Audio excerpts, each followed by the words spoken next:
뉴스의 진수를 보여주는 인터뷰 뉴진수. 러시아가 우크라이나를 침공한 지 벌써 1000일이 지났습니다.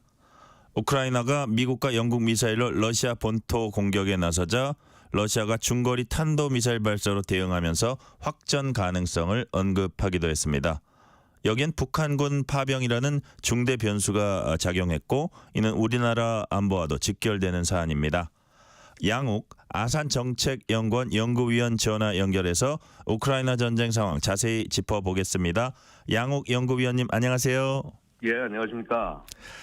네, 냉전 시기 3차 세계대전에 가장 가까이 갔을 때로 사람들은 존 F 케네디와 후르시초프가 대치했던 쿠바 미사일 위기 떠올리는 사람들 많습니다. 크게 전체적으로 볼 때 지금 상황이 그때하고 비교해서도 꽤 위험한 상황입니까? 그때만큼이라고 할 수는 없겠습니다만요. 아마도 이 냉전이 종식된 이후에 최악의 상황인 것만큼 맞다고 말씀드립니다. 심각한 것만은 분명하네요. 예, 그렇습니다. 네, 냉전이 끝난 다음에 최악의 상황으로 일단 양욱 연구위원께서는 그 규정을 하셨고요. 자, 상황 악화의 직접적 계기는 우크라이나가 바이든 정부 허가받아서 미 육군의 전술 미사일 시스템 에이테크음스로 러시아 공격했고 영국 측에서 제공받은 스톰 섀도우 미사일도 이제 사용을 했다고 합니다. 자, 이들 무기들이 기본적으로 어떤 용도인지 좀 설명해 주시고요. 우크라이나 전쟁에선 이게 왜 중요한 건지까지 같이 좀 소개를 해 주세요. 일단 에이테크음스는요, 우리 군도 활용하고 있고요. 네. 사거리가 300km 정도 됩니다.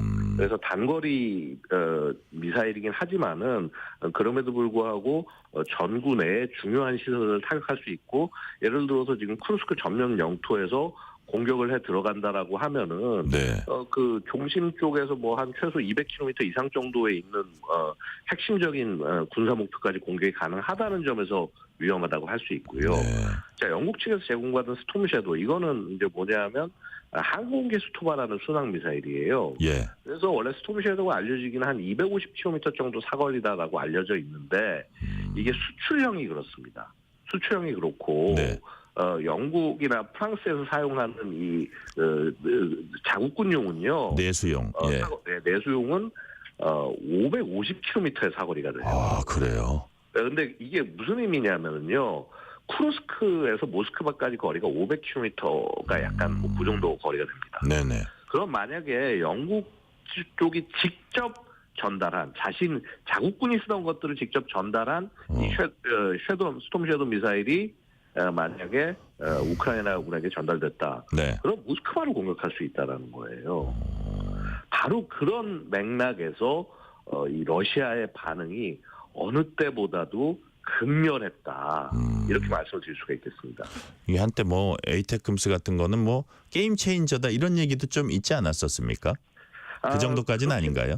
그렇긴 합니다만은요. 네. 그러니까 이 에이테크음스가 분명히 장점이 있긴 있어요. 이제 발사를 하면 한 축구장 2개 면적을 뭐 초토화시킨다라고 하는데 그 초토화시킨다라는 것이 지상에 있는 이제 그 차량들, 병력들을 공격을 할 수 있다는 얘기고, 뭐 핵폭탄처럼 뭐 그쪽 지역을 다 없애버린다 이 정도까지는 아닙니다. 네. 근데 이제 지금 제일 하여튼 제가 볼 때는 이 러시아가 우려하는 거는 사거리 550km짜리 그 스톰 섀도우가 우크라이나에 전달돼서 모스크바를 공격하게 하는 거.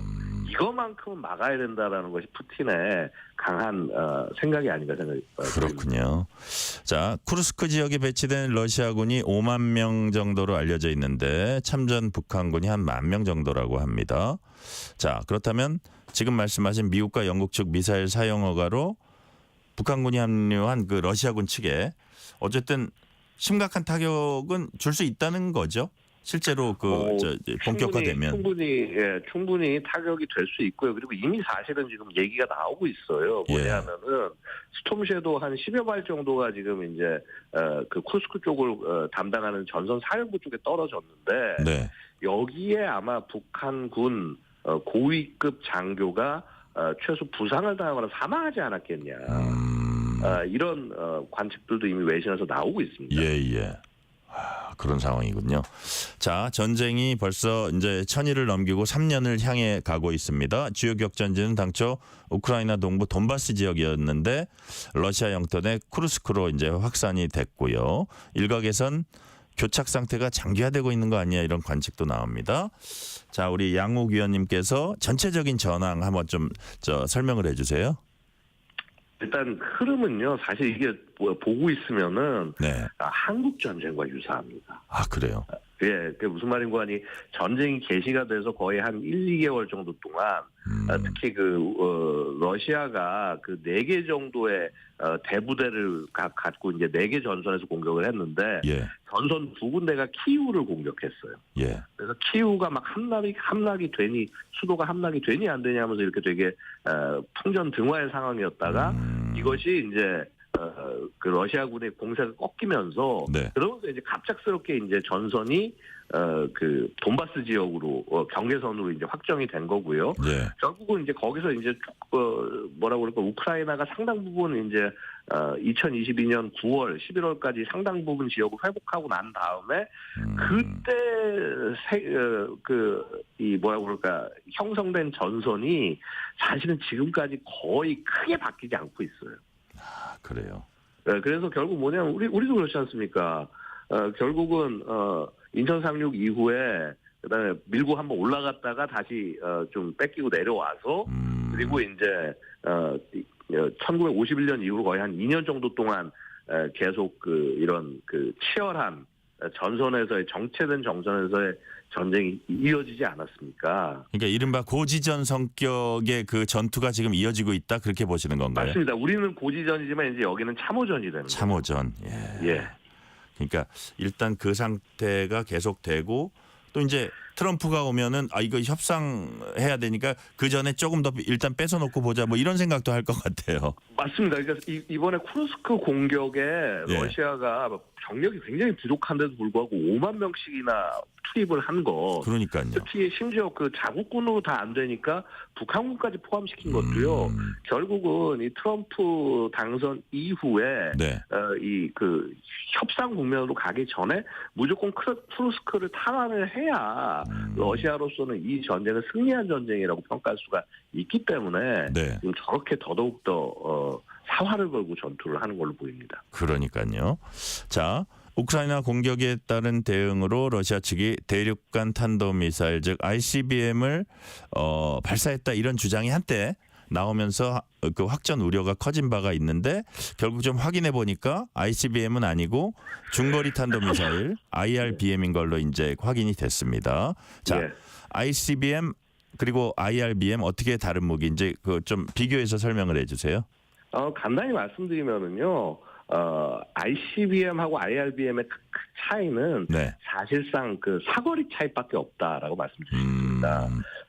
보통 이제 이 러시아, 구소련, 러시아가 쓰는 ICBM, IRBM 들어가는 탄두가 거의 유사한 종류의 핵탄두가 사용이 되기 때문에 사거리의 차이만 있을 뿐이지 실제 핵을 쓰는 무기라는 것에 대해서는 차이가 없다라고 말씀드릴 수가 있고요. 그렇군요. 그렇죠. 예, ICBM은 5,500km 이상, 그다음에 IRBM은 보통 3,000 혹은 3,500에서 5,500까지 요거를 이제 거리를 얘기합니다. 그래서 결국 뭐냐면 ICBM을 쐈건 IRBM을 쐈건 의도는 명백합니다. 뭐냐 하면 기본적으로 IRBM이라고 하면은요. 이거는 원래 핵을 탑재하기 위한 미사일이거든요. 그런데 핵을 탑재하지 않고 재래식 탄두를 떨궜다 이 말인즉슨 내가 언제든 여기에 핵을 집어넣고 우크라이나를 공격할 수 있다. 자, 그다음에 두 번째, 이 IRBM이 중거리용인데 이거를 지금 어떻게 보면 단거리를 쐈단 말이죠. 짧은 거리로.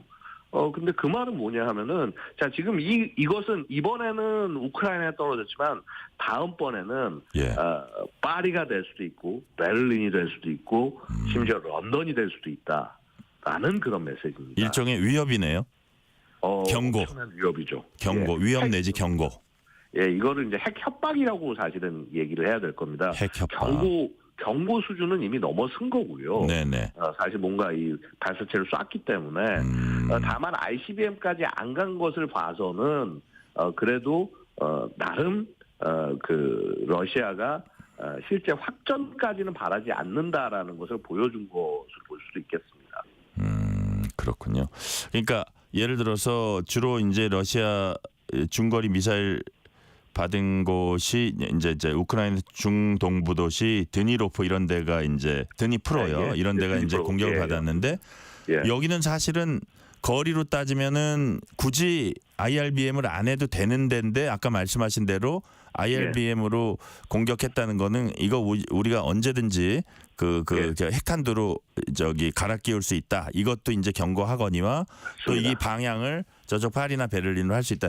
그런 거를 그런 뜻을 담고 있다는 말씀이시죠? 예, 모든 것들을 다 포함한 것이고요. 특히나 또 하나 주목할 것은 도시 쪽으로 쐈다고 하지만은요. 결국은 이것이 착탄한 지역에서의 인명 피해는 없었던 것으로 제가 지금 이해를 하고 있습니다.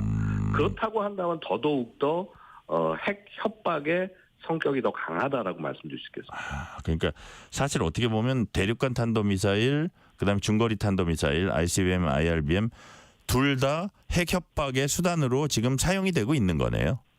그렇습니다. 결국 이게 그래서 ICBM이냐 IRBM이냐에 따른 차이는 IRBM은 조금 그 서구 유럽 국가들에게 조금 더 초점이 맞춰질 거고 ICBM은 그 대상인 미국에게 더 초점이 맞춰질 거고 그렇죠. 그런 정도 차이라고 보시면 될 것 같습니다. 그러니까 이 두 개를 가지고 적절히 그 나토 국가들, 이제 유럽 국가들도 위협을 했다가 또 미국에 대한 경고 내지 위협도 됐다가 이게 그렇게 활용을 러시아가 하고 있다고 제가 이해가 됩니다. 자, 러시아는 IRBM 발사 전에 미국에 통보를 했고 구체적 미사일 종류도 극초음속 미사일 오레시니크라는 점도 공개를 했습니다. 자, 일각에선 이게 사전 통보 이런 사전 통보가 핵 확산 방지 한 라인은 뭐 최대한 어제 마지노선까지는 우리가 그 존중한다 이런 의미일 수도 있지만 요격이 불가능하다 이런 걸 강조한 거 보면 강원 양면 전술이라 이런 관측도 나오거든요. 자, 이거 어떻게 전체적으로 어떻게 해석해야 될까요? 자, 일단 뭐 그 핵 확산 방지 한 라인을 존중한다. 뭐 이런 식의 모습은 러시아가 조금은 보이고 있는 것은 맞아요. 보면은 그 미국과 러시아 사이의 가장 핵심적인 그 신전략무기 감축 협정 뉴스타트를 러시아가 참여 중단을 선언하지 않았습니까, 작년에? 그거 참여 중단을 선언하면서도 야, 우리가 지금 미국하고 지금 말을 못 섞겠으니까 이거 미국하고 협약을 연장을 안 한다는 의미지 거기에 나와 있는 내용은 그래도 우리가 준수할 거다 이런 식으로 얘기를 하고 있어요. 그래서 그러니까 지나치게 자극할 필요는 없다. 이런 거를 하면서도 맞습니다. 그래서 특히나 이제 이런 거죠. 이거 러시아로서도 주의할 수밖에 없는 게요. ICBM을 쏘아 올린다. 그러면 미국 입장에서도 곧바로 이거 우리 공격하는 거야 하면서 ICBM을 쏠 수도 있지 않습니까? 그렇죠. 그런 부분을 생각한다면 러시아로서는 되려 미국에 통보하지 않을 수가 없는 거죠. 자, 그러니까 미국에 또 통보했다는 점이 이제 잘 모르는 사람들 입장에서 이게 눈에 확 띄었고요. 자, 아까도 이제 우리 양욱 위원님께서 말씀하신 부분이긴 한데 러시아 쿠르스크 지역에서 벌어진 전투 과정에서 북한군 고위 장성이 부상을 당했다 이런 외신이 보도했습니다. 그 쿠르스크 지역은 완전히 평야 지역이라고 해요. 특성상 병력 손실이 아주 극심한 소모전이 될 가능성이 높다고 하는데 또 이제 일부 외신에 의하면 오는 28일까지 북한군 5천 명이 이곳에 결집할 거라 그런 관측도 나오더라고요. 그러면 이게 전투가 벌어지면 피해 규모가 생각보다 커질 수도 있겠다 이런 우려도 나오고 있습니다. 일단은요. 북한군이 어디에 배속됐나를 봐야 되는데요. 북한군이 사실 보충병 형태로 배속된 걸로 보이는 부대가 러시아의 공수여단과 해군 보병여단에 배치가 됐어요. 이게 뭐냐면은요, 공수여단, 러시아는 공수군이라고 그래서 이제 공수부대를 별도의 군종으로 빼는데, 이게 특수부대는 아니지만 정예경보병 부대예요. 마찬가지로 해군보병이란 거는 우리로 치면 해병대에 해당합니다. 그래서 이 두 부대가 이 우크라이나 전쟁의 한 역할은 뭐냐면은요. 전선이 정체되고 했을 때 돌격대 역할을 많이 수행을 했어요. 그럼 돌격해 들어가는 부대면 당연히 피해가 많이 나올 수밖에 없습니다. 예. 그래서 결국 그 기존에 그렇게 해서 부대들이 부대원들이 다치거나 뭐 죽거나 해서 부족해지면은 결국은 해당 전선에서 인원을 추가를 해야 될 수밖에 없을 거예요. 그렇기 때문에 최소한 동수의 추가 파병도 가능성이 있다고 볼 수 있고요. 또 한 가지는 뭐냐면 전쟁이 길어지면 길어질수록 또 기존에 투입된 인원들을 교대도 한번 해야 됩니다. 그런 걸 생각하면 북한은 기본적으로 그 추가 파병을 준비를 한 상태다. 이렇게 봐야 할 것 같습니다. 그러니까요. 북한은 추가 파병 준비한 상태다. 이렇게 보시고 계신 거고요. 0184님이 이런 질문을 하셨어요. 핵 사용은 어떤 단계를 거쳐서 최종적으로 누가 결정합니까? 이런 질문을 하셨네요. 핵 사용은요, 결국은 이제 핵 조리라는 것이 있습니다. 네. 우리가 어떤 시기 때 핵을 사용한다. 그래서 보통상은 상대방 국가가 핵을 사용해서 우리를 공격할 때 보복으로 혹은 상대방 국가가 핵을 사용하기 직전인 상태. 그래서 그냥 가만히 있으면은 적 핵 공격을 그대로 맞아야 되는 상황일 때, 네. 이때 이제 보통 핵 공격을 결심을 하고요. 결심하는 것은 국가 통수권자 한 명뿐입니다. 네. 예, 그래서 보면은 우리 실제 뉴스나 이런 거 보시면은 미국 대통령 옆에 보면 누가 그 정보기관 군인 하나가 언제나 가방 큰 거를 하나 들고 있지 않습니까? 예. 누클리어 풋볼이라고 해서 이제 그게 핵 발사 명령을 지시할 수 있는 그런 통신기 같은 거죠. 예. 그래서 버튼을 일단 누를 수 있는 그 자격은 대통령이 있다는 말씀이시고요. 그렇습니다. 자, 우크라이나는 다음 주 중에 루스템 우메로프 국방장관을 대표로 한 정부 특사단을 한국에 파견할 걸로 알려졌습니다. 젤렌스키 대통령은 KBS 단독 인터뷰에서 모든 형태의 방공 시스템, 포와 포탄, 드론과 전자전을 막을 기술 같은 상당히 구체적인 요청 사항을 이제 공개를 했는데, 자, 우리 양욱 위원님이 보시기에 우리 정부의 지원이랄까요, 대응이랄까요, 어떤 기조로 가는 게 좋습니까? 기본적으로 자유민주주의 국가로서 그다음에 대한민국도 예를 들어서 6.25 당시 때 침략에 의해서 없어질 위기를 국제사회의 도움으로 회생한 국가라고 한다면은 우리가 가능한 최소한의 도움은 반드시 제공해야 된다라고 보고 있고요. 그런 측면에서 사실 인도적 지원을 하고 있습니다만은 비살상 무기 체계나 지원들을 하고 있는데 사실 그거보다는 한 발짝 더 나갈 필요는 있지 않겠냐라고 생각을 합니다. 어디까지나 제 개인적인 의견이고요. 그래서 기본적으로는 예를 들어 방공 시스템 얘기를 나오는 것이 저는 어느 정도 동의를 하는 것이 적을 공격해서 이렇게 사람을 죽이기 위한 무기 체계도 있지만은 방공 무기 체계는 민간인들이라든가 도시를 지키기 위해서 존재하는 무기 체계라는 거죠.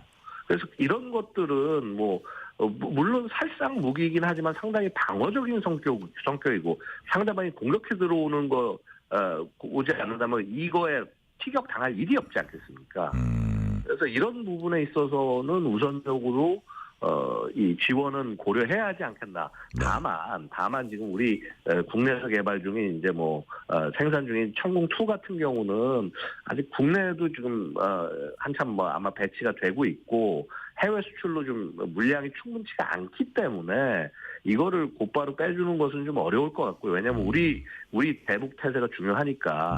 다만 이제 대신에 좀 우리가 쓰는 체계들 중에서 약간 좀 구형 체계들 도태시켜야 되는 체계들이 있다고 한다면 이런 것들은 과감하게 지원을 할 수도 있고 혹은 상황에 따라서는 이런 것들을 판매 형식으로 제공할 수도 있고 여러 가지 방법이 있지 않을까 생각이 됩니다. 신원식 국가안보실장이 한 방송에 출연해서 러시아가 북한군의 우크라이나 전쟁 파병 대가로 북한 측에 대공 미사일 등 취약한 방공망 확충하기 위한 장비 지원한 것으로 됐다고 이제 말을 했어요. 실 실장은 또 이제 경제 지원과 함께 정찰 위성 관련 기술도 들어오는 것 같다 이런 말도 했는데, 자, 이 정도면 이 북한군의 파병을 계기로 북러 군사 밀착이 당초 우리 예상을 거의 뛰어넘는 수준으로 아주 엄청난 밀착으로 가고 있다 이렇게 봐도 되겠습니까? 물론 그렇습니다. 이게 일단 병력을 10,000명 이상의 병력을 네. 아무리 전체주의 국가고 인명을 상대적으로 경시한다고 하더라도 이런 정도의 병력을 보내는 것은 양국 국가 간의 관계가 네. 단순한 협력하는 관계를 넘어서 사실은 이것은 실질적으로 군사 동맹의 관계라고 볼 수가 있습니다. 네네. 그래서 과거는 우리가 북한이 포탄 팔고 이렇게 무기 좀 준 거 갖고 어떤 핵심 기술 같은 것들 넘겨주겠냐, 핵이나 미사일 기술들 네. 이런 평가가 있었습니다만은요. 이제는 양쪽 간의 모든 거래가 가능하다는 가능성을 열어놔야 된다라고 말씀드리겠습니다. 네. 미국은 차기 트럼프 정부 들어서면 우크라이나에 대한 지원이 많이 끊길 거란, 어떻게 보면 뚝 끊길 거란 얘기도 나옵니다. 이 때문에 바이든 정부가 남은 임기 동안 추가 지원에 속도를 내고 있다는 관측도 나오고요. 자, 우크라이나 전쟁의 운명, 트럼프 행정부로 바뀌면 어떻게 될 걸로 전망하십니까? 기본적으로 트럼프가 굉장히 센 발언들을 많이 하지 않았습니까? 예. 자신의 취임 전까지 이제 전쟁을 종결한다, 혹은 취임 후 24시간 내에 종결시킨다. 예. 아마 그렇게 실제 할 수는 없을 겁니다. 예. 다만 언어에 말 하나하나에 집중하지 말고 그 의도를 보면은요. 예. 자, 어쨌든 트럼프 정부에서는 이 전쟁을 빨리 끝내는 것을 목적으로 하겠다라고 굉장히 강하게 얘기한 겁니다. 예. 그러면 당장 전쟁 지원을 끊지는 못한다고 하더라도 전쟁 수행을 위해서 필요한 예산들 같은 것들을 상당히 삭감할 수가 있고요. 예. 그렇게 삭감만 하더라도 사실은 그 전쟁을 추가적으로 수행하기 어려운 상태에 빠질 수 있다라는 거죠. 결국은 우크라이나가 전쟁을 더 지속하고 싶어도 네. 예산이 없어 지속하지 못하는 상황도 상상할 수 있겠습니다. 네. 이런 가운데 이제 푸틴 러시아 대통령이 트럼프 당선인을 지목해서 휴전 협상할 의향이 있다, 이렇게 공개적으로 내비쳤는데, 만약에 미국, 러시아가 전격적으로 협상에 나설 경우에 우크라이나가 좀 소외될 가능성이 커 보입니까? 당연히 그 우크라이나 입장에서는 답답한 얘기가 될 텐데요. 네. 아무리 트럼프 정부라고 하더라도 우크라이나를 완전히 여기서 배제할 수는 없을 겁니다. 우크라이나가 스스로 협상 테이블을 차고 나가는 것이 아닌 이상요. 네네. 그래서 그럼에도 불구하고 결국 전쟁을 수행하기 위한 상당한 동력을 미국이 쥐고 있기 때문에 예. 미국의 의사에 따라갈 수밖에 없을 것이다라고 생각이 듭니다. 마지막 질문 하나 드릴게요. 이제 또 나토 국가들이 영국 같은 이제 유럽 국가들이 있잖아요. 영국도 이제 미사일 지원하고 있고, 다른 유럽 국가들도 독일을 비롯해서 그 무기나 이런 식으로 지원을 하고 있고. 자, 소련의 위협으로부터 나토를 지킨다는 유럽 집단 안보 체제의 어떤 그 의식하에서 그런 우크라이나 지원하는 측면도 있는 것 같아요. 그런 상황에서 미국의 지원이 좀 많이 줄어든다고 해서 유럽의 지원이 같이 줄어듭니까? 아니면 그거는 또 다른 문제입니까? 어떻게 보십니까? 다른 문제라고는 생각이 됩니다. 왜냐하면 애초에 우크라이나 전쟁이 가져다주는 이점도 분명히 있었어요. 네. 러시아가 그만큼 군사력을 스스로 우크라이나 전장에서 소모하면서 유럽에 대한 직접적 위협이 상대적으로 감소한 측면이 분명히 있거든요. 네.